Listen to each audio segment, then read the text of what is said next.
Jesús, por amarnos tanto. Gracias por habernos perdonado tanto. Gracias, Dios, por ministrar nuestras vidas cada día.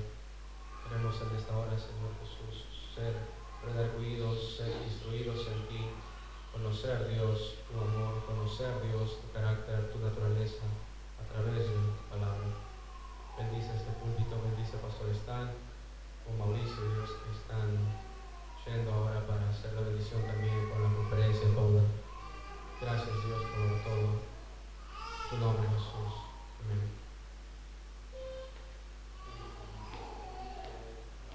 Amén.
que hacemos aquí, esto, Dios, es lo que hacemos, porque sin ti no podemos hacer nada, Dios. ¿A quién iremos? ¿A quién iremos, Dios, si no es a ti? ¿A quién podríamos recurrir, Dios, en medio de estas dificultades, Dios? ¿Dónde podríamos sostenernos? ¿Quién puede ser nuestra fortaleza? ¿Quién puede ser nuestro fundamento, Dios? No hay otra roca más estable, Dios, más que tú. Gracias por darnos, Dios,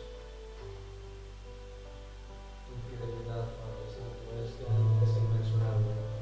No hay otro lugar, Dios, donde podríamos correr, no hay otras manos, Dios, donde podríamos ser mejor sostenidos. Ayúdanos, Dios, a que podamos conocerte a través de tu palabra, Dios, que constantemente nuestras vidas estén aún más sujetas a ti, Dios.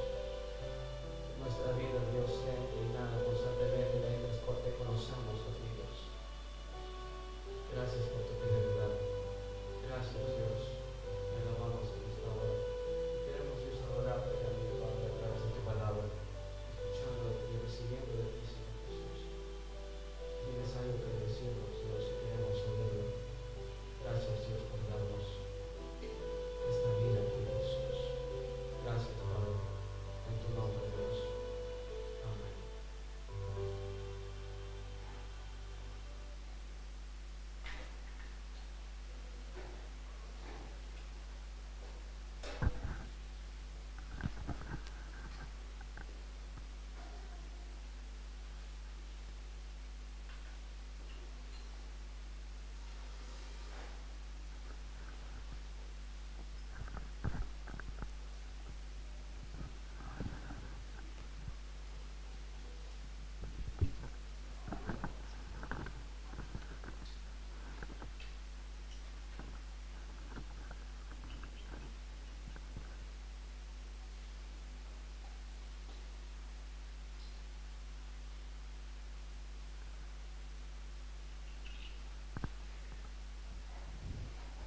Buenas noches. Qué bueno poder estar juntos para compartir un tiempo más con la palabra del Señor y sabiendo que el Señor es fiel, que siempre nos ministra, Él nos habla. Y bueno, hoy el pastor con Mauricio están viajando a Varsovia, a la convención de Eurocom, a pasar un buen tiempo allá. Así que oramos por ellos, que el Señor los guíe, los ministre, que puedan venir con mucha palabra del Señor, con nuevo conocimiento más del Señor para nosotros. Bueno, quiero compartir en esta noche el título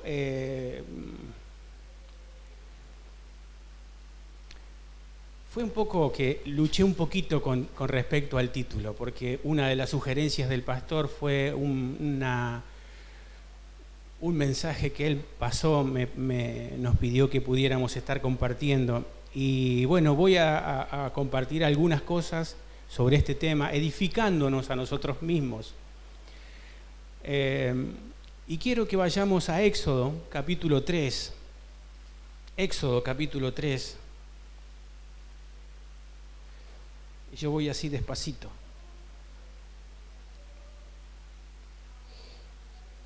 Éxodo, en el capítulo 3,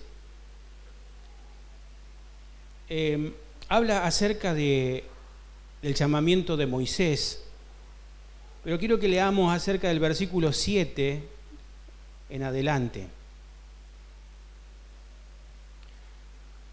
Dice el verso 7, dijo luego Jehová, bien he visto la aflicción de mi pueblo que está en Egipto, y he oído su clamor a causa de sus exactores, pues he conocido sus angustias, y he descendido para librarlos de mano de los egipcios, y sacarlos de aquella tierra a una tierra buena y ancha, a tierra que fluye leche y miel, a los lugares del cananeo, del eteo, del amorreo, del fereceo, del heveo y del jebuseo. El clamor, pues, de los hijos de Israel ha venido delante de mí, y también he visto la opresión con que los egipcios los oprimen. Ven por tanto ahora, y te enviaré a Faraón para que saques de Egipto a mi pueblo, los hijos de Israel. Y el verso 28 del capítulo 4, dice: entonces contó Moisés a Aarón todas las palabras de Jehová que le enviaba y todas las señales que le había dado. Y fueron Moisés y Aarón y reunieron a todos los ancianos de los hijos de Israel, y habló Aarón acerca de todas las cosas que Jehová había dicho a Moisés, e hizo las señales delante de los ojos del pueblo, y el pueblo creyó. Y oyendo que Jehová había visitado a los hijos de Israel y que había visto su aflicción, se inclinaron y adoraron. Verso 1 del capítulo 5. Después Moisés y Aarón entraron en la presencia de Faraón y le dijeron: Jehová, el Dios de Israel, dice así: deja ir a mi pueblo a celebrar fiesta en el desierto. Y Faraón respondió: ¿quién es Jehová para que yo oiga su voz y deje ir a Israel? Yo no conozco a Jehová, ni tampoco dejaré ir a Israel. Y así vemos que luego, después de que empieza un proceso de liberación para el pueblo de Israel en Egipto, el pueblo de Israel había estado cautivo hasta ese momento más de 400 años. Habían pasado muchas generaciones. Habían pasado, mis abuelos fueron esclavos, mis tatarabuelos fueron esclavos. Mis padres, ellos nacían y morían en esclavitud. Ellos no conocían otro ámbito, otro ambiente. Ellos no tenían otro ambiente, ellos solamente conocían ese ámbito de esclavitud. Ellos sabían muy bien lo que significaba el dolor. Ellos conocían lo que era la angustia, la aflicción, lo que era ser oprimido. Ellos conocían bien todas estas cosas.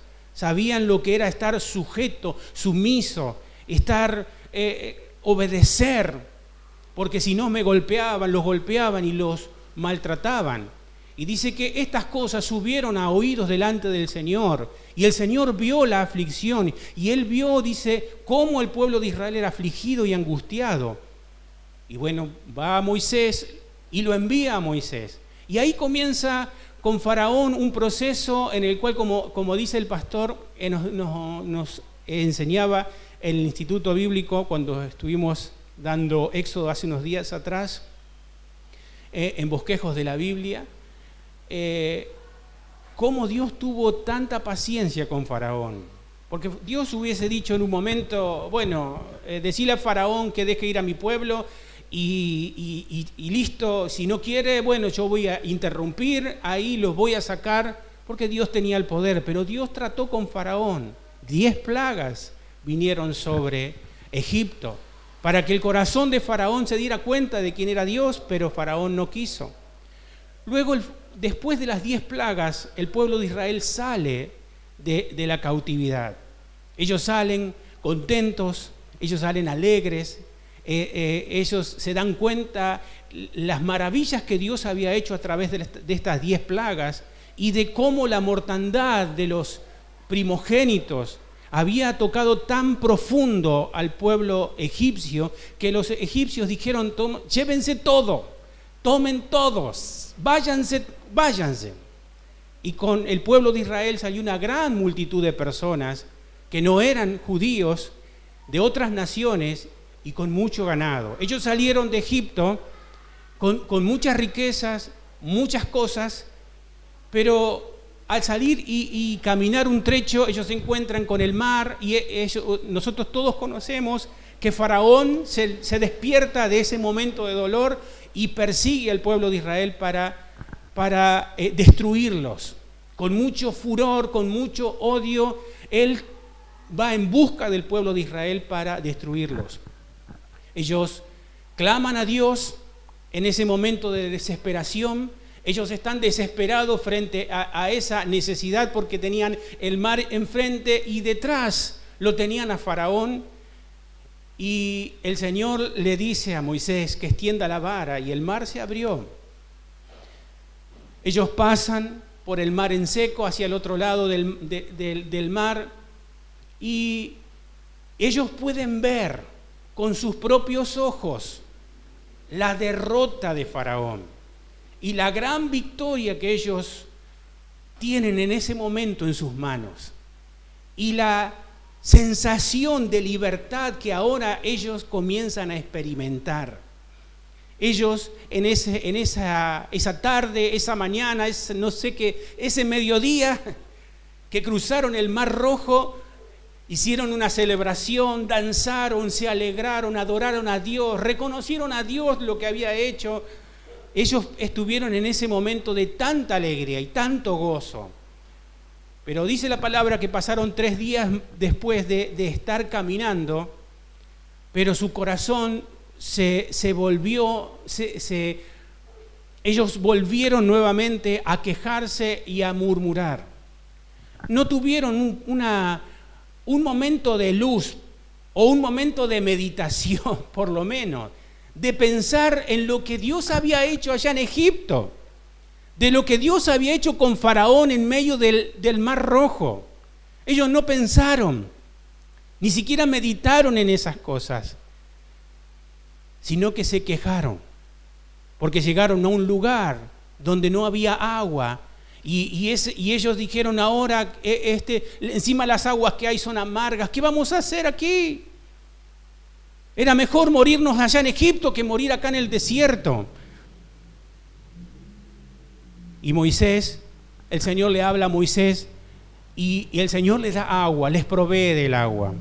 Y así sucesivamente, desde el momento en que salieron de Egipto hasta que llegaron al filo de la tierra prometida, pasaron semanas. Y en esas semanas hubo varias ocasiones en que el pueblo de Israel murmuró, se quejó.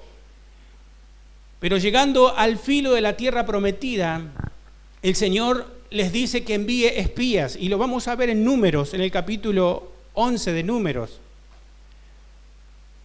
Números 13.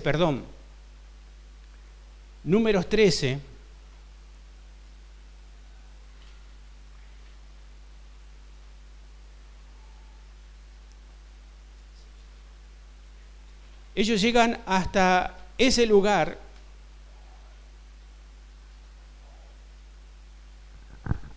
y dice: y Jehová habló a Moisés diciendo: envía tú hombres que reconozcan la tierra de Canaán, la cual yo doy a los hijos de Israel.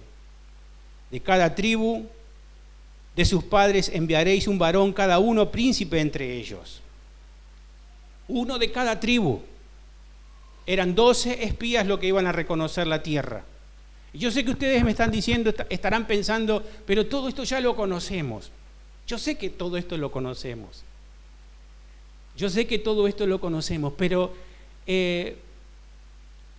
también sé que el Señor en esta noche nos quiere dar una palabra. Y ellos llegaron al filo de la tierra para reconocer la tierra, y cuando ellos van y reconocen la tierra, vuelven con las noticias a Moisés, y esas noticias que no eran favorables, 10 que hablaron cosas que no alentaban a la gente a tener fe, sino que la desalentaban. Ellos tenían un pensamiento que decían, cuando vieron a los grandes que estaban ahí, los gigantes, esa raza de gigantes, los hijos de Anac, dijeron: no podemos. Las ciudades fortificadas, nosotros no podemos. Ellos venían con una mentalidad. Ellos habían sido esclavos por 400 años Ellos, como decíamos, ellos no tenían entrenamiento en guerra, no tenían entrenamiento en cómo usar una espada. Ellos no sabían cómo enfrentar a un enemigo. Si bien el enemigo les gritaba o alguien les gritaba, ellos decían, sí, está bien, Señor, sí, está bien, amo, está bien, lo voy a hacer. Esa era la mentalidad que ellos tenían. Y cuando ellos se retiraban a sus casas, eran quejas, murmuraciones contra sus amos, que no estoy de acuerdo, que viste lo que hizo aquel, que era continuamente ese pensamiento y eso que estaba en el corazón del pueblo de Israel. Y ellos salieron con ese pensamiento y con eso incorporado dentro. Ellos no sabían qué era vivir en libertad, no sabían. Nunca habían experimentado la libertad. Y experimentar la libertad era algo que tenían que aprender, pero tenían que aprender y tomarlo de Dios. No eran algo que ellos tenían que aprender por sí solos a vivir en la libertad. Era algo que Dios le estaba otorgando. A través del proceso de caminar en el desierto, Dios le estaba otorgando vivir en la libertad, pero aferrarse a la libertad que Dios le estaba dando. Porque Dios les prometió, ustedes van a entrar en la tierra, como dijo Josué, vamos, que son más los que están con nosotros que los que están con ellos. Vamos, que los comeremos como pan, dijo Caleb. Dios está con nosotros. Si Dios está con nosotros, ¿quién contra nosotros? Su amparo se apartó de ellos. Hubo dos que tuvieron una mentalidad que pudieron ver y meditar en las obras de Dios y creer en las obras de Dios a lo largo de todo ese proceso. Pero ellos no, los demás, ninguno tomó en cuenta el creer en Dios o el creerle a Dios. Porque Dios no les pedía nada, solamente les pedía que creyeran. Y ustedes vean el verso del capítulo 14, el verso 11 de Números. Y Jehová dijo a Moisés, ¿hasta cuándo me han de irritar este pueblo?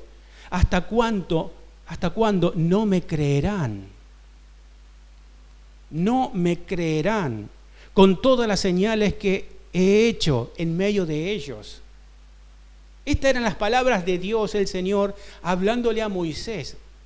Ellos dicen, ¿hasta cuándo? No me van a creer. ¿Cuántas cosas más quieren que yo haga? Con todas estas señales y no creen. Y no creen. Y fue así que el Señor se encendió en su furor y volvió. Dice, peguen la vuelta y volvieron al desierto. Y así estuvieron estuvieron 40 años en el desierto hasta que toda esa generación incrédula, que no quiso creer, que se aferró a la vida de esclavitud, se aferró a la vida del mundo, se aferró a Egipto, querían volver a Egipto. Querían ir a comer a las mesas, era mejor morirnos en Egipto. Ellos se acordaban de las cebollas y se acordaban de las comidas que comían en Egipto. Era mejor, todo lo del mundo era mejor. Todo lo del mundo era mejor. Pero ahora que estoy en el Señor, dijo uno, ahora que estoy en el Señor, yo no sé para qué venimos a la iglesia, decía alguien. Al final, ahora que estoy en la iglesia, las cosas me van peor. No te van peor, te van igual. Porque es así. Por eso Efesios dice, Efesios capítulo 4, versos 22 y 24, en cuanto a la pasada manera de vivir, despojaos, dice Pablo, despojaos del viejo hombre. Despojaos. ¿Por qué? Porque está viciado. Conforme a los deseos engañosos. Y renovaos en el espíritu de vuestra mente y vestíos del nuevo, creado según Dios.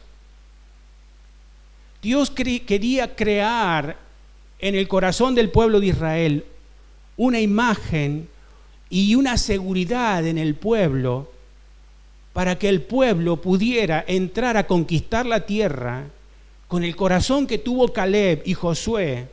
Miren si todos hubiesen tenido esa actitud que tuvo Josué y Caleb. ¿Los gigantes? ¿Qué gigantes? Vamos, los vamos a comer como pan. Vamos. Y ellos decían, los otros decían, no, nosotros a nuestro parecer, a esos gigantes nos parecemos como una langosta, nos van a pisar. ¿Qué diferencia en el pensamiento de uno y del otro? Uno vivía bajo temores, bajo angustias, bajo esa inseguridad de miedo de que me pueda pasar esto, lo que me pueda pasar lo otro, y los otros con esa seguridad de saber que Dios está conmigo.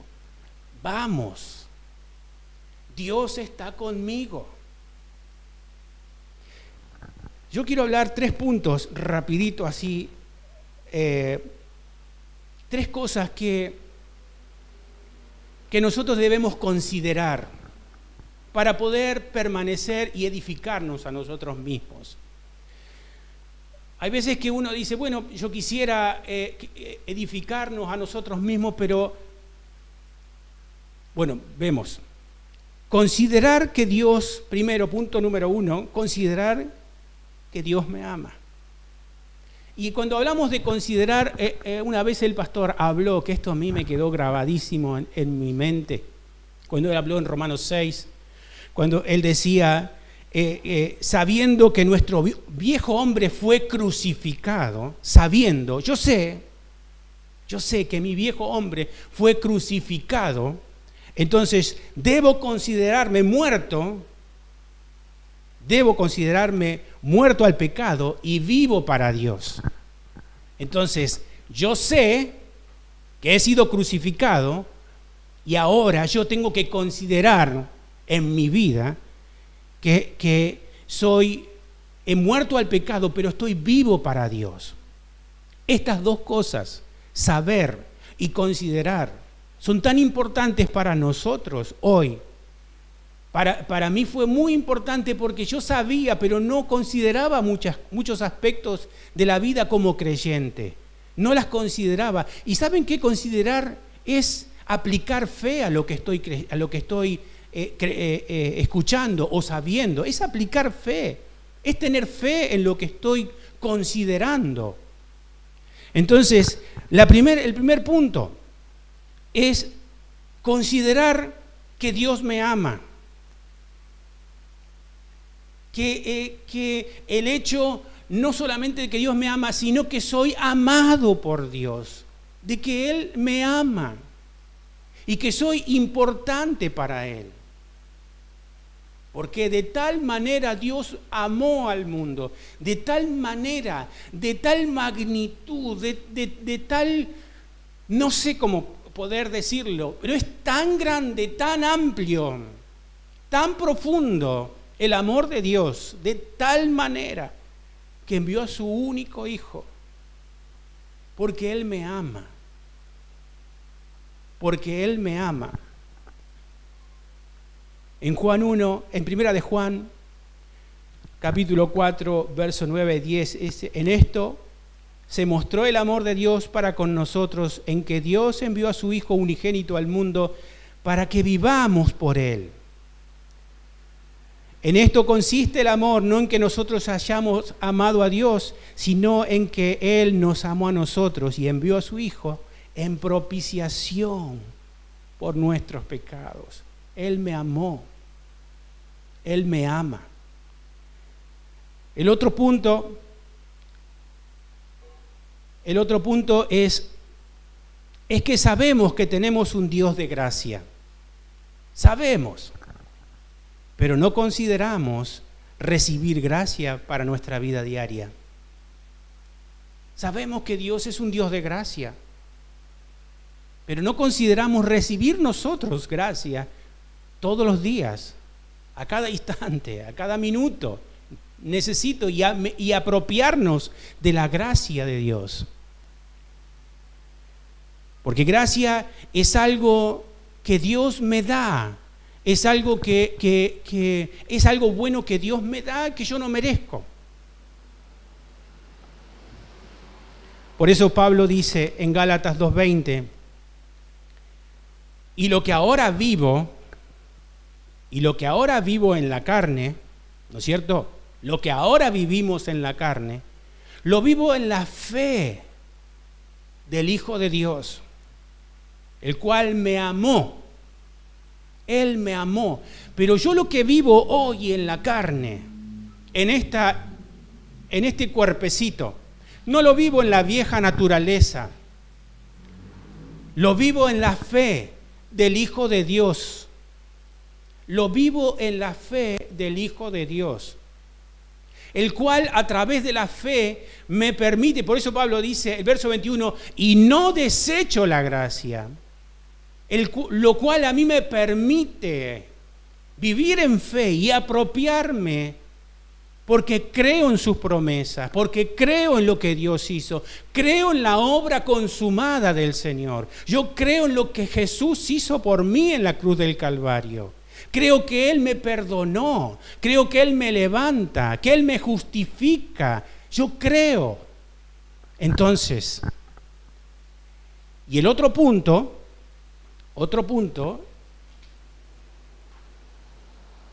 es saber, o mejor dicho, sabemos que Dios es misericordioso, pero no consideramos que esta misericordia sea para nosotros. Y puse como ejemplo el pueblo de Israel en un principio, como para poder separar y saber dónde estamos parados.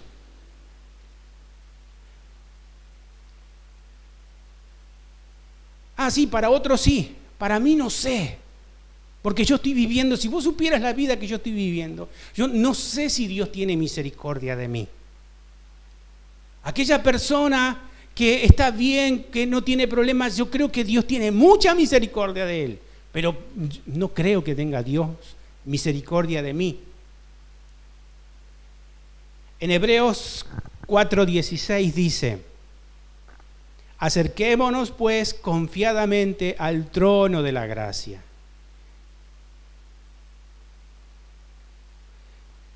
para alcanzar misericordia. Yo me ponía a pensar, nosotros sabíamos ir a un lugar donde había una planta de ciruelas. Éramos chicos y nos trepábamos en la planta de ciruela a comer ciruela. Éramos unos monitos comiendo ciruela en ese árbol. En un primer momento no podíamos alcanzar las ciruelas porque no teníamos una escalera. Las ramas eran medias altas, que intentábamos treparnos por el tronco, pero no podíamos llegar a los gajos que salían desde el tronco, pero de más arriba. Era una planta bastante alta. Entonces un día conseguimos una escalera, pusimos la escalera, éramos 4 subidos en la escalerita esa, trepándonos para alcanzar las ciruelas. Y así era como nos acercábamos a las ciruelas para alcanzarlas. Nos acercamos. Y la palabra dice, acerquémonos pues confiadamente al trono de la gracia para alcanzar misericordia. Misericordia es cuando Dios no te da la consecuencia negativa de lo que nosotros merecemos. Ahora te mereces un castigo y vas a estar en penitencia No, cuando Dios no te otorga, no te da lo que estás mereciendo, eso es misericordia. Y hallar gracia para el oportuno socorro. El socorro que necesito. Yo necesito un socorro, Señor. Necesito un socorro. Socorro, Señor. ¿Cuántos dicen, Señor, necesito socorro? Necesito socorro, Señor. David decía en Salmo 121, alzaré mis ojos a los montes. Y muchas veces nosotros estamos en esa condición de decir, alzaré mis ojos a los montes. Y David preguntó, ¿de dónde? ¿De dónde vendrá mi socorro? ¿De dónde? ¿De dónde vendrá mi socorro? ¿Del vecino? del contacto que yo tengo de trabajo, de aquella otra circunstancia, que se dé este negocio, que se dé aquello. ¿De dónde vendrá mi socorro? De que el presidente se le iluminen los cables y pueda hacer algo, de que aquel otro pueda solucionar. ¿De dónde vendrá mi socorro? Israel decía, mi socorro está en Egipto. Si nosotros pudiéramos estar en Egipto, estaríamos mejor. Pero David decía, mi socorro viene de Jehová, que hizo los cielos y la tierra. Él es mi socorro. Él es mi socorro en medio de esta tribulación, en medio de esta necesidad, en medio de la crisis, en medio de lo que sea. Él es mi socorro.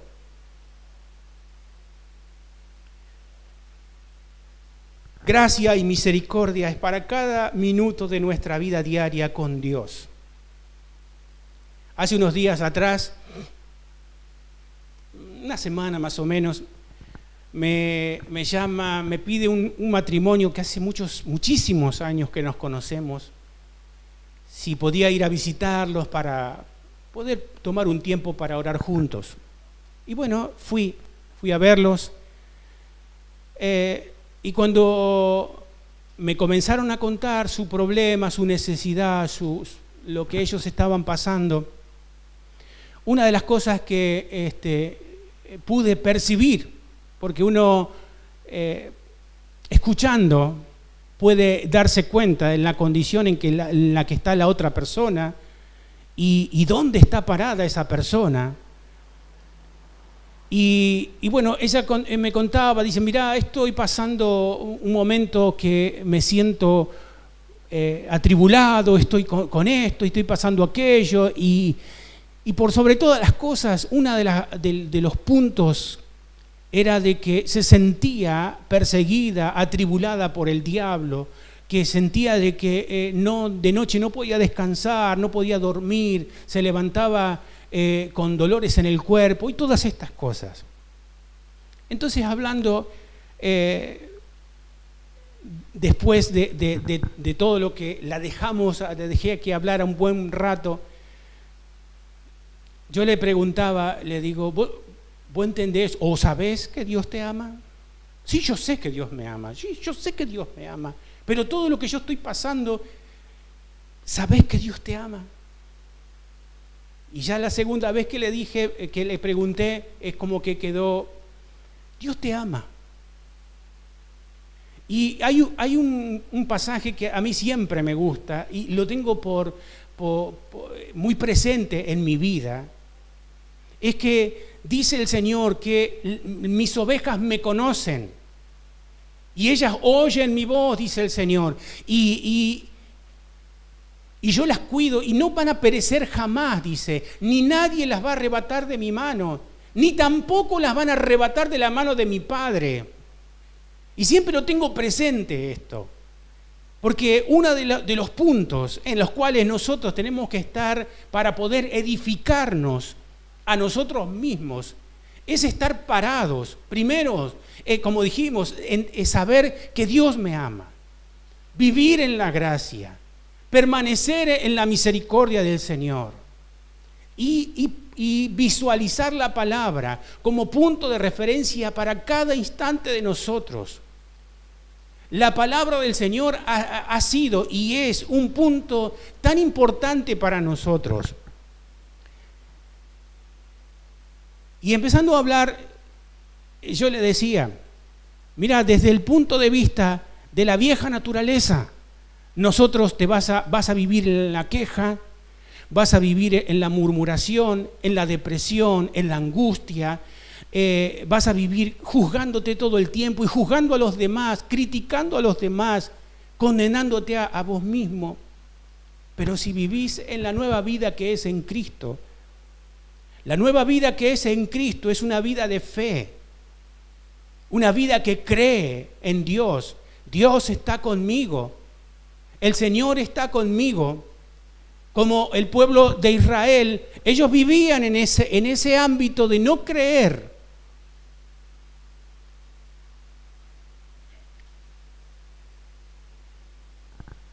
Andar en la nueva vida en Cristo es andar en fe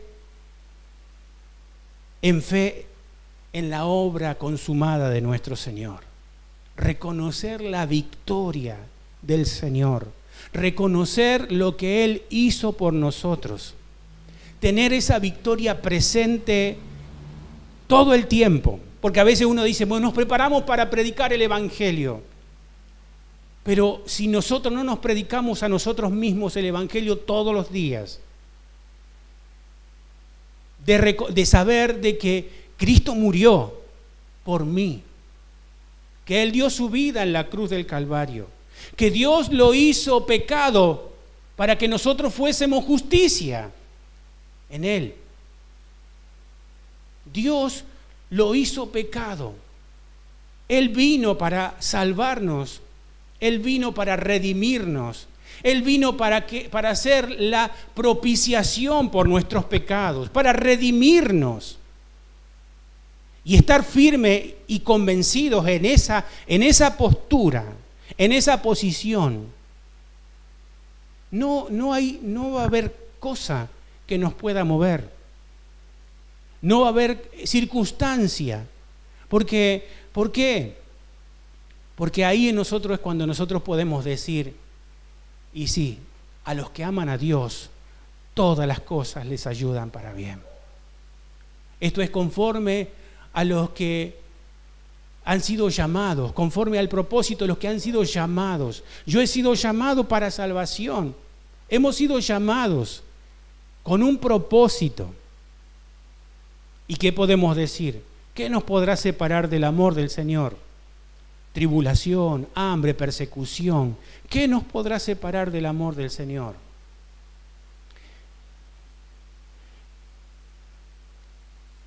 Y para terminar, yo quiero que vayamos a Mateo capítulo 4.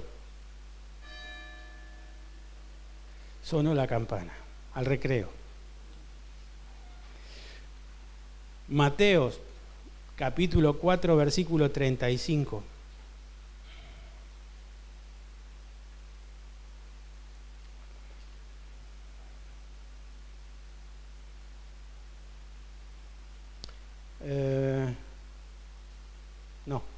No es Mateo. ¿O sí?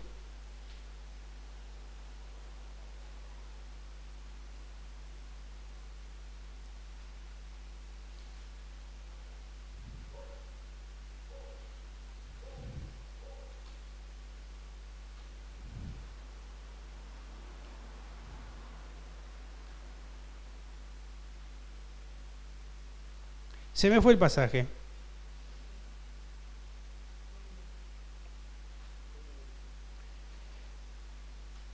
Bueno, entonces,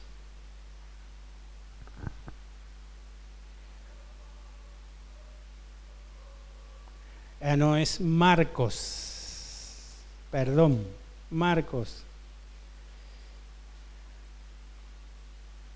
Sí, Marcos 4:35.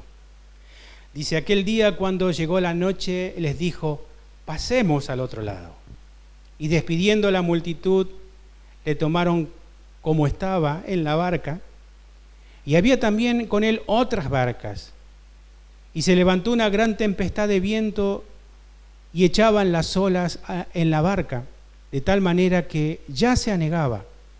Y él estaba en la popa durmiendo sobre un cabezal, y le despertaron y le dijeron, Maestro, ¿no tienes cuidado que perecemos?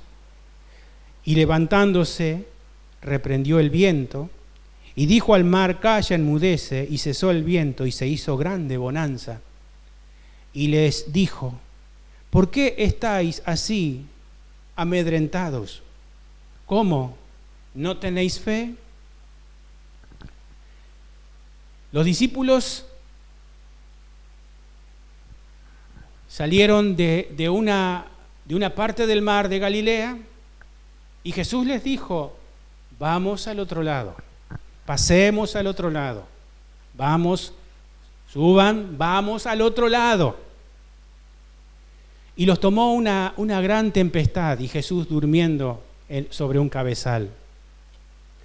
Y escuchando un mensaje del pastor que se llama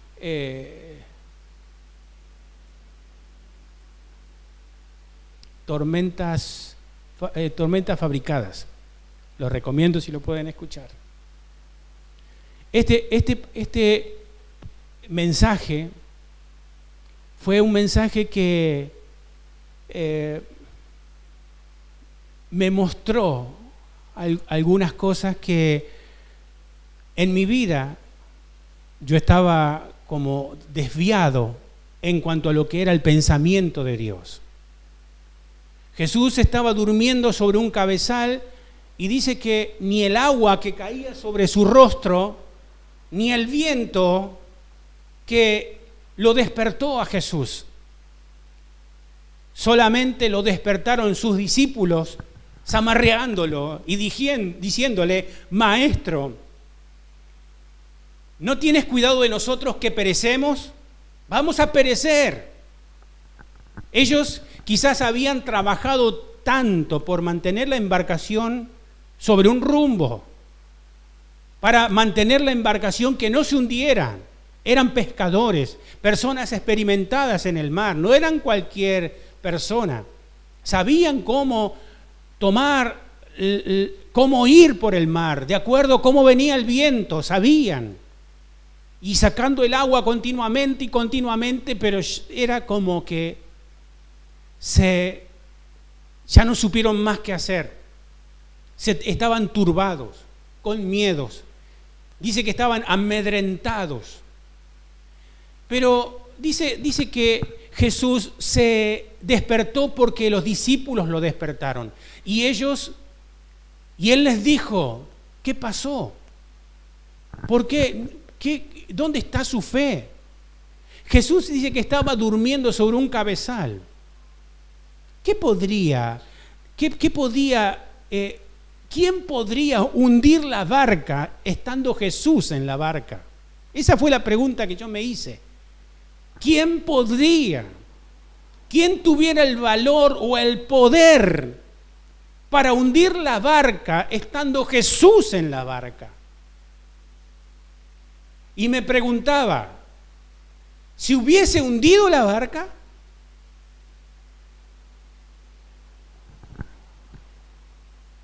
porque Jesús descansaba en el Padre. Él tenía paz y descanso. Él sabía quién era su Padre, la confianza, la seguridad que tenía en su Padre.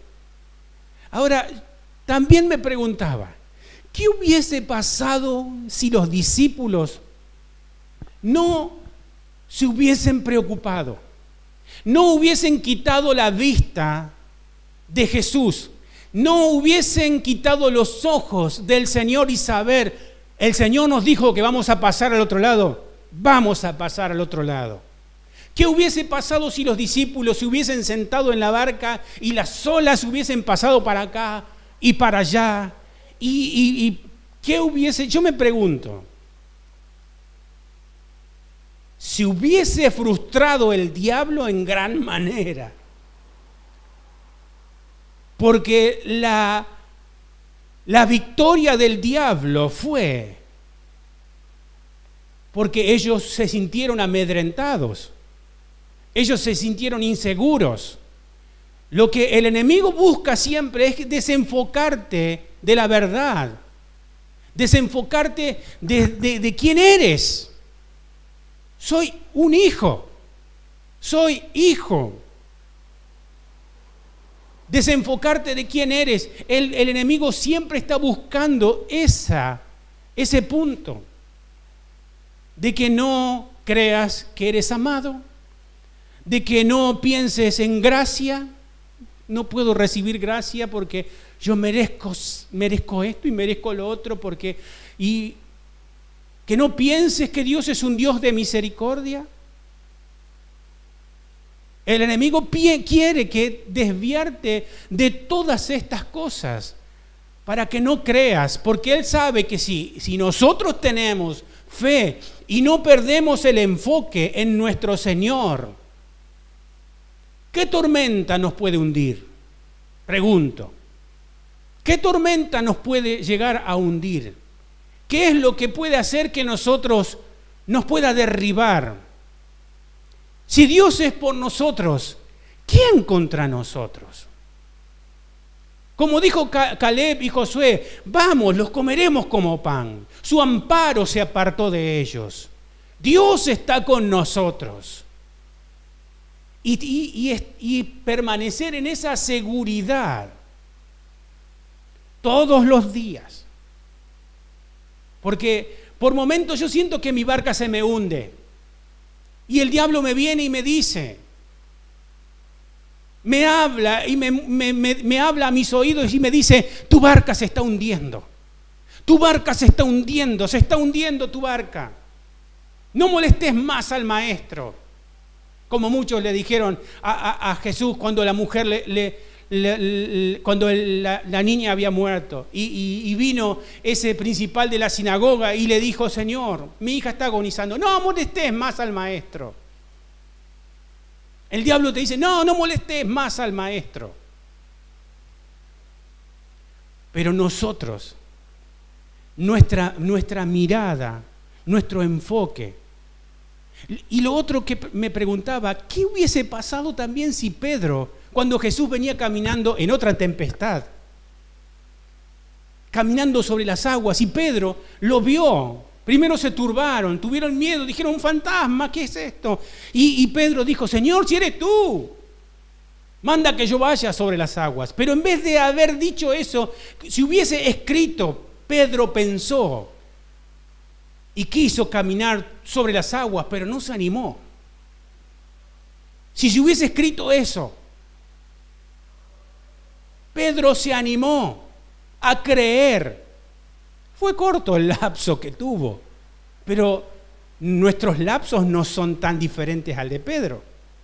Nuestros lapsos de fe son cortitos. Si yo les contara del mío, de los lapsos de fe, pero es así que el Señor nos llama a poder permanecer y poner nuestra mirada en el Señor. Nuestra barca se va a hundir. No se va a hundir, porque el Señor está con nosotros. Y algo parecido le pasó a David, cuando dice la palabra que, y en estos días también el pastor lo citó, lo hemos hablado también, cuando David y sus 600 hombres fueron a los filisteos, a hablar con los filisteos para hacer guerra contra Israel. Los filisteos lo rechazaron. Y David se volvió a Siclar, a la tierra donde ellos estaban establecidos. Y se encontraron con que habían sido saqueados. Sus mujeres, sus hijos, sus cosas, se las habían llevado. Habían sido secuestrados todos. Y el pueblo dice que el pueblo se había angustiado mucho y hablaba de apedrearlo.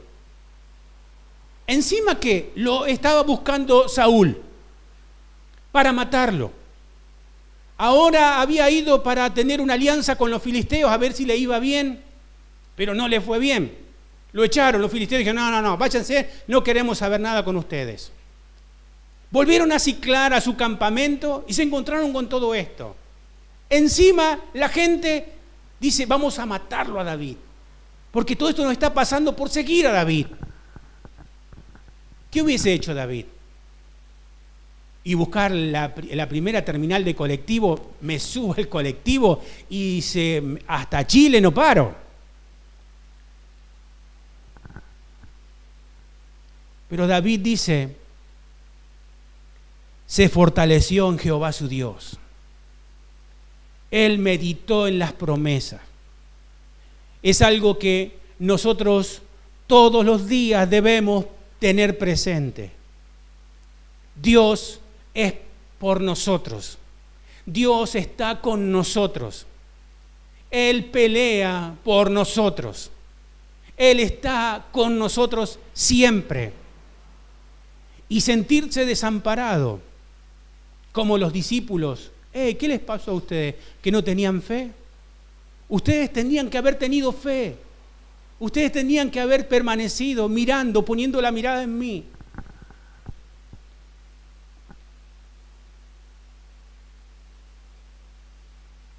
Dice que Pablo y Silas estaban en la cárcel y ellos le dijeron, estarían los dos ahí con el cepo después de haber sido azotado en gran manera. Estaban en lo profundo y Pablo y Silas se habrán mirado. Y bueno, Silas, hasta acá llegamos. Y bueno, Pablo, ¿qué va a hacer? Mañana veremos, nos tomaremos el colectivo y volveremos a casa. Ya no hay más nada para hacer, Pablo. Estamos presos en lo más profundo de la cárcel. Estamos metidos acá en el calabozo. Ya no hay más nada para hacer, Pablo. ¿Qué va a hacer? Y sí, Silas, no tenemos más nada que hacer. Sí hay para hacer.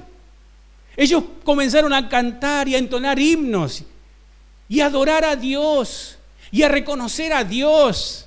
Y dice que la cárcel se abrió a un terremoto. Dios, su gracia es por nosotros. Yo no sé, yo pensaba en mí, yo estoy pasando por mis propias crisis. Y las crisis y las dificultades, pero si yo las manejo desde mi vieja naturaleza, si yo las manejo desde el viejo hombre y voy a vivir en la frustración, voy a vivir en la amargura, voy a vivir defraudado, pero si las enfrento desde la nueva vida en Cristo, soy más que vencedor. Soy más que vencedor. Mi fe en Él, mi fe, o mejor dicho, la fe de Jesús, la fe de Él, es la que hace que todo suceda en el Señor. Amén. Vamos a orar.